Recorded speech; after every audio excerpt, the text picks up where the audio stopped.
Le DAF Fresh Morning, c'est 104.5 tonnes de bonne humeur. Tous les matins sur Urban FM. La meilleure radio de la capitale. La meilleure radio de la capitale. C'est sur les 104.5 Urban FM, la station urbaine, que ça se passe. René Ruth, tu étais à la présidence. Oui, j'étais à la présidence le 11 novembre 2022. Il y avait la remise du prix Agathe Okuma-Dokwa-Tege. Donc, on a eu trois lauréats, parmi lesquels Madame Cathy Srisiankolo, qui est directrice de 3S, donc sensibilisation, santé, sexualité. C'est Nkolo Cathy. Oui, Madame j'ai cru que c'était Nkolo Cathy. D'accord, non, elle est la directrice de l'ONG 3S. Oui. Vous êtes la directrice de l'ONG 3S. Affirmatif. D'accord, vous êtes sage-femme de profession. Tout à fait. Vous êtes toujours en activité? Toujours, mais partiellement. Juste 2 fois par semaine, mes consultations. À cause des D'accord. obligations de 3S? Oui, des obligations. Et puis parce que je pense que ça me fait quand même 19 ans de service. Et puis il y a une nouvelle génération montante de sages-femmes. Il faut laisser la place aux C'est jeunes. quoi la maintenant. sage-femme pour Alors- les profanes comme nous? Alors, c'est ça, la la maman sage-femme- qui fait accoucher les Non, la bébés. sage-femme, c'est un personnel médical à caractère, à compétences limitées, donc qui fait donc d'abord dans la consultation prénatale, donc le suivi des femmes enceintes pendant toute la grossesse, mais aussi l'accouchement. La sage-femme peut également faire des consultations prénatales, faire des cours de préparation à l'accouchement, mais aussi faire de la planification familiale quand elle est dans son bureau. La planification familiale. Donc, C'est- dire au mari de ne pas trop faire des bébés Non, avec la maman. dire au mari et à la femme de choisir le nombre d'enfants qu'ils veulent avoir dans l'intervalle de temps choisi qui puisse être raisonnable pour la santé Et de vous toute pensez la pas que famille. souvent, quand ils sortent de votre bureau, ils se disent que mais la femme là, elle se prend pour qui? Pour me dire de Mais ne pas non, faire mais ça. non, ce qui est bien, c'est que maintenant même, on assiste à une nouvelle génération d'hommes c'est eux qui viennent avec leur épouse pour demander de la contraception. Ouais, c'est pour d'accord. dire que maintenant, C'est les des gens, femmes ils ont prenables compris aujourd'hui. qu'une famille nombreuse, c'est bien, mais des enfants mieux pris en charge, un couple en meilleure santé, c'est nettement mieux pour la société gabonaise. 19 ans 19 ans. d'expérience. Oui. Vous avez vu des vertes et des pas mûres. Ah oui, surtout, la vérité dans tout ça, c'est que j'ai surtout pas eu de vie pendant ce temps parce que quand on oui, est une sage-femme j'imagine. passionnée, on pense plus aux autres, on vit beaucoup de stress et puis quand on rentre chez soi, on est tellement fatigué qu'on Oui, veut même vous pas faites les écouter gardes. du bruit, on veut dormir. Vous faites les gardes. Ah oui, on travaille beaucoup de Quelle est nuit. la Mais vous plus- parlez aussi mal aux femmes qui Oh, viennent la d'accoucher. fraîche- Oui, J'ai pas- malheureusement. Ah non, non, moi je suis pas Malheureusement, d'accord. je Non, vous n'avez pas le droit. concède. Quand tu es écarté, tu ne pleurais Malheureusement. pas. Maintenant à l'hôpital ici, tu viens, tu pleures, on te dit La de fraîche, pousser, la tu es fraîche. incapable. C'est pas Malheureusement. normal.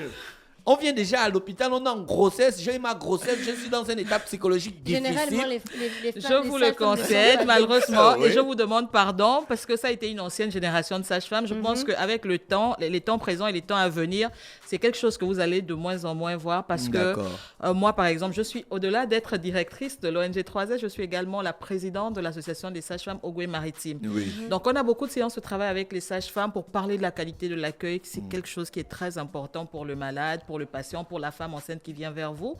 Et donc, rassurez-vous, on a pris conscience, on a écouté tous vos blâmes, vous avez raison, mais on va vraiment tout faire pour que ça soit meilleur. Quelle est le la Gabon de demain. la plus jeune femme enceinte que vous avez déjà reçue? Son âge?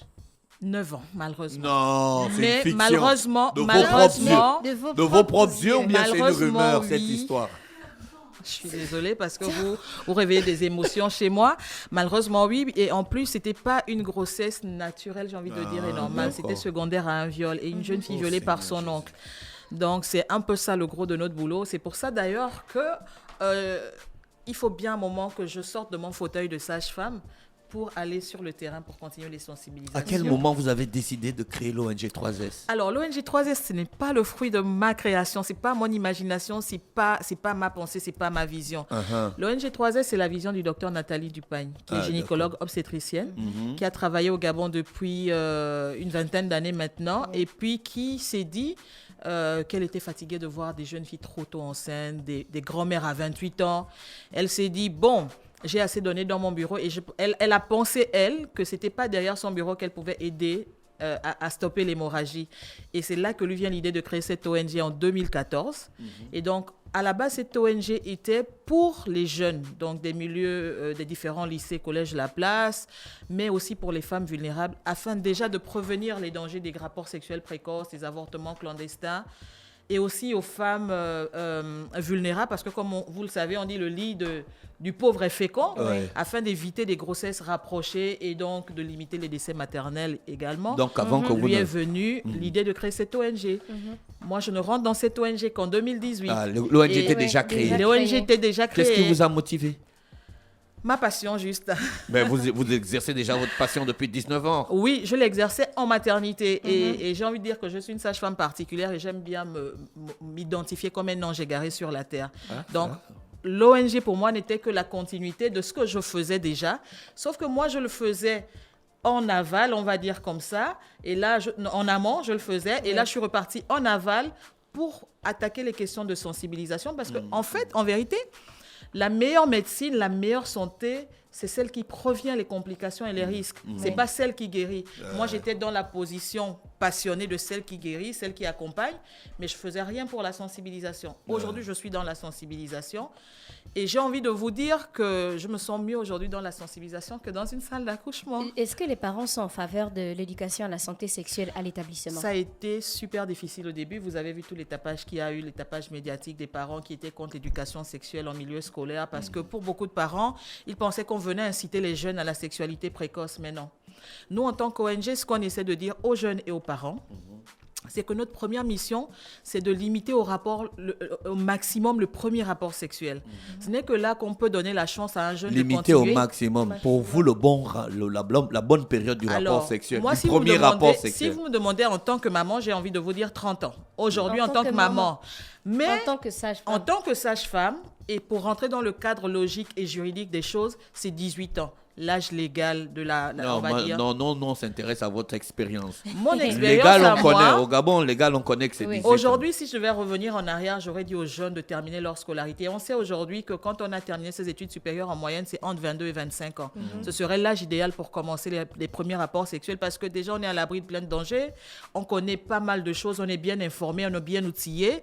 Et notre corps est vraiment prêt à accepter une maternité et avoir un accouchement avec des risques assez limités. Et même peut-être que c'est d'ailleurs à cet âge qu'on fait aussi les plus beaux bébés. Pourquoi lorsqu'on parle de sensibilisation, on a l'impression que votre cible, c'est seulement les jeunes filles? Parce que c'est une vision d'abord. Vous savez, une ONG, c'est une mission, c'est une vision. La vision de la présidente fondatrice, c'était d'abord de s'adresser aux jeunes parce que les jeunes d'aujourd'hui préparent l'avenir de demain. Et puis un jeune qui est super bien informé a moins de risque de contracter une infection sexuellement transmissible parce qu'il saura que, tiens, il faut faire un test avant ou il faut utiliser un préservatif. Tiens, j'ai envie de continuer ma scolarité, il faut que je prenne une pilule contraceptive. C'est d'abord les jeunes. Nous, les grands, comme j'aime le dire quand je passe en sensibilisation, je dis souvent aux parents, vous savez, pour nous, c'est plus ou moins terminé. Aujourd'hui, on va juste planifier, mais on ne va pas prévenir les avortements clandestins et leurs conséquences. On ne va pas prévenir les infections sexuellement transmissibles et leurs conséquences.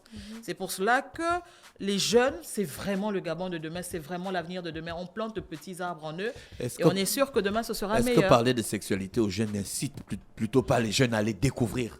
Non, malheureusement. Je vais vous choquer en vous disant que quasiment tous nos enfants dès 11-12 ans, ont déjà eu accès grâce à leur smartphone à un film porno, à quelque chose de pas bien.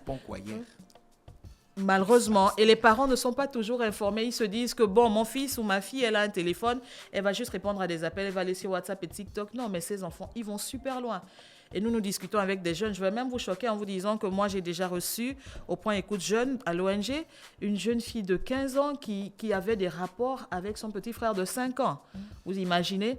On vit des choses tellement choquantes, mais c'est la réalité. C'est pour ça qu'il faut déjà parler aux jeunes. Mais dans ce cas, en tant que sage-femme, quelle est la conduite à tenir? En tant que sage-femme? Oui, qu'est-ce qu'on vous dit de faire, nous, les parents? Mais c'est vraiment de communiquer avec les enfants. Il faut vraiment sensibiliser. Il faut briser les tabous. Sincèrement, il faut briser les tabous. Un enfant qui est bien informé, en fonction de son âge, on va utiliser des thématiques particulières. On va utiliser des mots particuliers pour faire comprendre la dangerosité de certaines choses.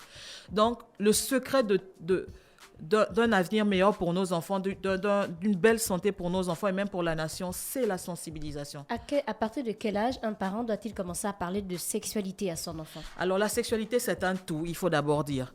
C'est déjà parler des changements corporels, c'est déjà parler des changements psychologiques, c'est parler de la puberté, ensuite c'est parler de rapports sexuels. Donc en fonction de l'âge, un enfant de 5 ans pouvait déjà commencer à parler des modifications morphologiques et physiologiques qu'il pourra observer chez son grand frère ou chez sa grande sœur. Mais il faut pouvoir trouver des mots qui passent. Plus l'enfant grandit, plus vous vous rendez compte de son développement psychomoteur ou psychologique. Vous trouvez des mots adaptés. Vous avez des enfants super bien éveillés qui, à 11 ans, pouvaient lui parler des questions de sexualité, mais sans la blesser, quoi. Et c'est un enfant qui est préparé. Qu'en représente pour vous le prix Agatha Okumba de Kwachege? Le prix Agatha Okumba, pour moi, c'est une énergie motrice. C'est une énergie motrice qui va nous permettre, nous, en tant qu'ONG, d'aller encore plus loin et de travailler. Vous savez, à la base, quand on a créé l'ONG, on ne travaillait que dans le Goué maritime. On a ensuite attaqué Omboué, c'est vrai, vous allez me dire c'est le Goué maritime, mais on est bien plus loin. Et l'an passé, nous avons quand même fait Lambaréné et Mouila. Le prix Agatha Okumba va nous permettre non seulement de repasser dans les provinces où nous sommes déjà passés, parce qu'il faut recontacter ces personnes à qui vous avez parlé une fois, qui n'ont pas adhéré forcément à vos méthodes de contraception ou à vos conseils, mais qui derrière, avec le bouche à oreille, ont quand même, se sont dit « Ah, ben j'ai raté une occasion, ça nous fait du bien de repartir sur le terrain, voir ces personnes ». Ce prix également va nous permettre de toucher de nouvelles cibles, parce que c'est en fait un prix qui nous permet de mener des activités de porte à porte. Mais également aller plus loin encore, parce que là, on veut toucher d'autres provinces comme l'Angounié et la Nyanga, avec le prix Agatha Okumba. Lorsqu'on a rédigé le prix Agatha Okumba, l'estuaire ne faisait pas partie de nos cibles parce qu'on s'était dit il y a déjà beaucoup d'ONG à Libreville et puis Libreville est vaste. Est-ce qu'on pourrait venir là dans l'estuaire? Mais on a décidé ensemble avec les autres que notre première sortie pour le prix Agatha Okumba va se faire sur Libreville. Parce que n'oubliez pas qu'au-delà du fait que la fondation Sylvia Bongo Ondimba milite en faveur des droits des femmes, mais avec le prix Agatha Okumba 2022, ce prix se penche beaucoup sur les violences en milieu scolaire. Et comme nous, la jeunesse est notre public cible, on pense qu'on est assez bien formé pour pouvoir mieux communiquer avec ces jeunes, essayer de faire passer le message à un ou deux. On n'est pas sûr qu'on va toucher tous les jeunes, mais on sait quand même qu'on va planter une graine qui va produire des fruits pour quelques années. Vous avez des représentants à Libreville? Alors, officiellement non, mais nous avons quand même des jeunes pères éducateurs qui ont été formés quand ils étaient à Port-Gentil. C'est quoi des pères éducateurs? Ce sont des jeunes ambassadeurs des lycées et collèges de la place qui sont formés, qui ont été formés par l'ONG 3S, donc qui parlent le même langage que nous en matière de sensibilisation et qui peuvent passer le message à d'autres jeunes. Donc ces jeunes aujourd'hui, ils sont bacheliers, ils sont dans Libreville, ils ont créé d'ailleurs même une petite association, donc 3S a déjà fait naître de petits enfants qui sont sur Libreville. Et ces jeunes vont être une courroie de transmission pour nous quand on sera parti. Mais aussi, on a eu la chance de rencontrer l'ONG Fawe Gabon. Et avec elle aussi, elle fait dans les droits en santé sexuelle et de la reproduction chez les jeunes. Et ils connaissent beaucoup les établissements. Ils ont plusieurs pères éducateurs.